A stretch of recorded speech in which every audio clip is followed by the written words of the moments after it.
Donald Trump Jr. is in the news right now because he met with a Russian lawyer, and people are really upset, and some people are pointing to this as proof that the Trump campaign was colluding with Russia to toss the election in Donald Trump's favor. Now, this is a lot to unpack, and Jay and I are gonna do our very best for you. We're gonna try. We're gonna try. There's a lot here. The New York Times just came up with a new story. Thank you for joining us on an episode of Tiger Beat Politics, everybody. We know that this is pretty confusing, but we think it's important just so that you're well versed in what's going on in the news right now. Yeah. Just to kick us off, Jay, can you give us a brief reminder on why we have this sort of icy relationship with Russia? Why are US relations with Russia the way they are? So right now, US and Russia relations are very strained on a level mostly dealing with the fact that there is a lot of alleged hacking of the election.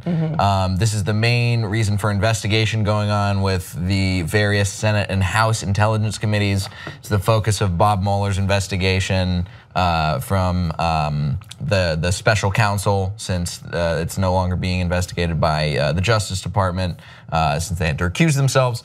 So there's a lot of election-related craziness going on between America and Russia right now, and there's a big fear in the minds of a lot of Americans. I've just seen polls that came out from NPR that said the majority of Americans believe that the president is involved either directly or in doing some things that are very unethical with Russia. So there's a lot of fear that Russia has become more directly involved in the way our current government has come to be. Not only that, Russia as a country has been engaging in a lot of human rights violations over the course of the past several years.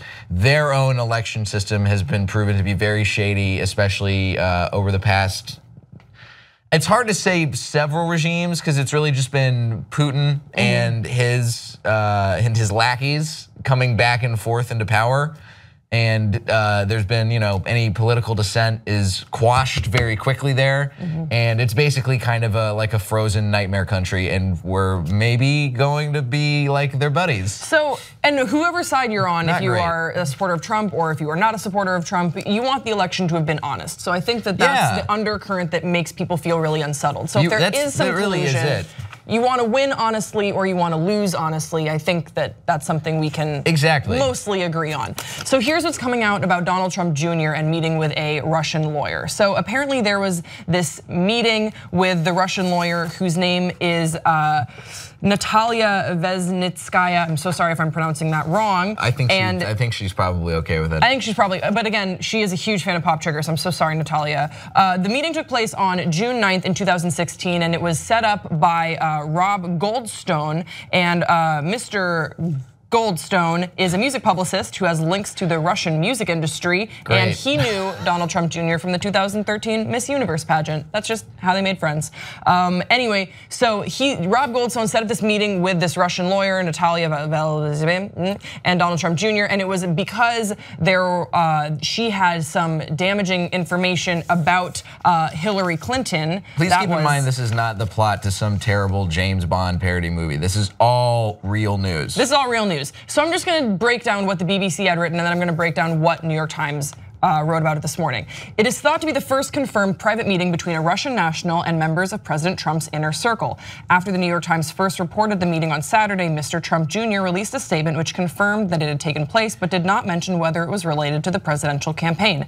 However, another Times report on Sunday said Mr. Trump Jr. had agreed to the meeting after being offered information that would potentially prove detrimental to Miss Clinton. Worth noting, Jared Kushner and Paul J. Manafort were also there. But what Donald Trump Jr. is saying is that, yes, this meeting took place and I didn't provide inconsistent statements about it. I just didn't really provide that much information at the time because no information of merit or anything worth talking about came out of that meeting. Ms. Velinskaya herself also affirms this. She says nothing at all was discussed about the presidential campaign, never acted on behalf of the Russian government, and have never discussed any of these matters with any representative of the Russian government. Instead, what she apparently started talking about was overturning the Magnitsky Act, which is an act adopted by Congress in 2012, which deals with the US withholding visas. And anyway, so basically Donald Trump Jr. said this was an elaborate sort of scheme on her part, where she said, I have this information about the Clinton campaign, and you're gonna wanna get a bite of this juicy information, and she's your opponent and take her down. And then when they got into the room, she was like, also, I have this major business on behalf of the Kremlin, but not related to the campaign. Now, Chris, it's great for you to be tricked by a Russian before you become president. Yeah, and so great move. So super logistical. So logical? I don't know words anymore. So the BBC is saying, is this just sort of unseemly, or is this a symptom of something that is really darker and larger? They say for the first time there appears to be direct evidence that 3 individuals in US President Donald Trump's inner circle met with a well-connected Russian prior to the presidential election, where the campaign, including the possibility of damaging information about the Democratic presidential candidate Hillary Clinton, was discussed. When asked about this in May, the president himself said that he had not colluded with the Russians, but quote, but I can only speak for myself. So he's kind of opening up the door that it's possible that other people on his campaign did collude with the Russians. That doesn't sit well with even people who support Donald Trump. That was him starting the bus and then getting ready to push people in front of it. Yeah, so allegedly what's happening is that the Russian hackers stole information from the Clinton campaign, passed on to WikiLeaks. WikiLeaks released this information, and that tipped the election in favor of Donald Trump. We do also know that Russians are have Russian hackers did start to attack the election systems within states on a state-by-state level. We do have confirmed reports of that from multiple states already. I'm sure that more are gonna come out as this investigation continues into the coming months. This is gonna last for months, Grace. Yeah, this is, and there's a big conversation to be had about the whole Russian collusion discussion that we have all the time. That's always in the news, but I think this is actually one of the first times we talk about it on Pop Trigger, being a distraction for other things that are happening within our government right now that we really need to be talking about. But the New York Times did release some more information just this morning, and I don't need to really get into the details of this, but the New York Times is really the ones breaking this story. And something worth noting is that Donald Trump Jr. himself tweeted images of the emails when he found out that the New York Times was gonna be running this story. He said, to everyone, in order to be totally transparent, I am releasing the entire email chain of my emails about the June 9th meeting. He wrote, I first wanted to just have a phone call, but when that didn't work out, they said the woman would be in New York and asked if I would meet. So Donald Trump Jr. and a lot of Trump supporters are saying that there's no story here, that nothing took place at this meeting. But what's tricky is that we sort of just have to take their word for it. Yeah, and their word is not great. I mean, we already know this is also easily searchable that Donald Trump Jr. misrepresented what he was doing at this meeting a few times before he actually led on to and came clean, as it were, and so about what the meeting was actually about. So that's another thing that the New York Times article gets into is just the inconsistencies. So if there was nothing to hide, if this meeting was inconsequential and no information of pertinence was released, then it's probably better at the time to be transparent, because now that it's coming out and there was some level of secrecy or at least omission of what was happening, it looks really suspicious. I'm seeing on Twitter, some people are like, if it walks like collusion and talks like collusion, might be collusion. I also want to touch on really quickly kind of a fun fact of this story that is very Pop Trigger in brand, that there is a huge pop star at the core of this story. There is a Russian pop star. I'm gonna break that down for you.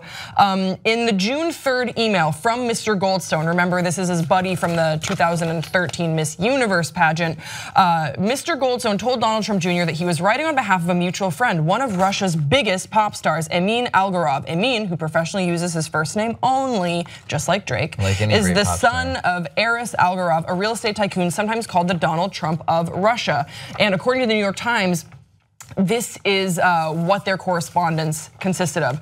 Emin just called and asked me to contact you with something very interesting. This was what Mr. Goldstone wrote in an email to Donald Trump Jr. The Crown Prosecutor of Russia met with his father, Aris, this morning, and in their meeting offered to provide the Trump campaign with some official documents and information that would incriminate Hillary and her dealings with Russia and would be very useful to your father. And Donald Trump Jr. responded in so many words saying, love it, let's set up this meeting. And a lot of people are saying that this was Donald Trump Jr. agreeing agreeing explicitly to the Russian government's help, given the level of who the lawyer was and where this information was coming. These are well-connected Russian officials. This lawyer was married to a former, something like a minister of transportation. She is associated with several state-run businesses and other various officials in the Russian government. And today on NBC, she said stuff claiming that she's not involved with any of that at all. So tricky. First of all, I hope that we reported this and broke this down for you in the gossipy way that a Pop Trigger show can do. Because if you should be somewhat interested in this story because it really is pertinent to what's going on in our government right now. And if we reported on it in a gossipy sort of Pop Trigger style way, maybe that will help you understand this news. Maybe. That said, there's a big argument here, Jay, about the Russia collusion story being a distraction. Can you talk about why people say that? Look, I think people say that the Russia story is a distraction because there is a whole bunch of other weird nightmare kind of stuff that's going on in the government right now. The biggest one, obviously, is the healthcare vote, which is coming up very soon.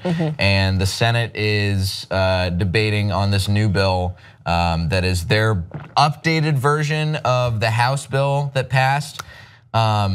There is a lot of concern about this bill on both sides of the aisle, as it's still proved with people like Dean Heller of Nevada, a senator from there who is a moderate Republican who does not like this bill, along with others like Susan Collins and some others who I'm forgetting. But the healthcare bill is a big problem for the Russia stuff is kind of obscuring. There are various things going on with the EPA right now and some other departments. There's a big speech that Rick Perry gave, the Department of Energy, a couple of days ago, and that was very strange. And that also has kind of been glossed over. The problem is that this Russia stuff is it garners so much hype, and it's become such a, I mean, this whole presidential administration has become a gigantic media circus. And the thing with circuses, there's multiple rings, and we're focusing on the one big ring in the center right now, but there's also this whole like lion tamer act going on in the corner, and the lion is about to eat the lion tamer, and we need to do something to like keep our eyes on that. I really like that analogy. It's a three-ring circus, so clowns, people, clowns. I'm glad we got to break down one ring of the circus today, but this is just a reminder to stay educated, stay informed, read as much as you can. There is a lot going on in this administration. Keep an eye on those other rings. Yeah, and from whatever side you're on, just make sure that you're reading as much information as you can from a variety of sources. Good sources. Look at good sources. Look at credible sources, please. Don't look at bad sources. Don't look at if it has like, I don't know, if it has ads for like vitality pills, it's probably not a good source. So go look somewhere else. All right, guys, we want to hear from you in the comment section below. Do we? Did we? I don't know. Do we? We do want to hear from you in the comment section below. Please have mercy and keep it respectful. Don't forget to subscribe to this channel, and we will see you next time on Pop Trigger.